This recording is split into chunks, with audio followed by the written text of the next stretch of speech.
nonfiction and STEM fans, this is Kirsten Larson, author of A True Wonder and Wood Wire Wings, and today I'm here with another nonfiction or STEM book review. Today I am looking at Tad Lincoln's Restless, Wriggle, Pandemonium and Patience in the President's White House. This is by Beth Anderson, illustrated by S.D. Schindler. And when I'm working with nonfiction writers and we're working on picture book biographies, I always ask, where is a child going to see themselves in this story? What's going to get a child excited to read this picture book biography? And one thing I really appreciate about this latest from Beth Anderson is it's right in the title. How many of us know kids who wriggle, right? Every kid I know really can't sit still. And so it's really right in the title. I think a lot of children will see themselves in Tad Lincoln and his energy and his inability to sit still. So I love this opening quote on the very first page. I don't know, but I may succeed in governing the nation, but I do believe I shall fail in ruling my own household. Abraham Lincoln.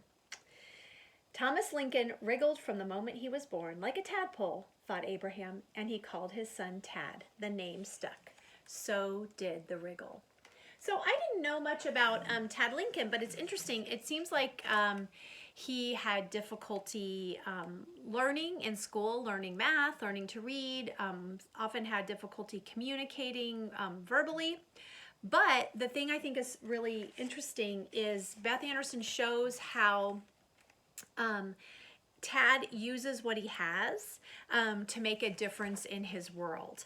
And I think that's something that all kids can identify with. So for example, she talks about how he is trying to raise money for the troops. And so Tad decides he's going to start charging all these people.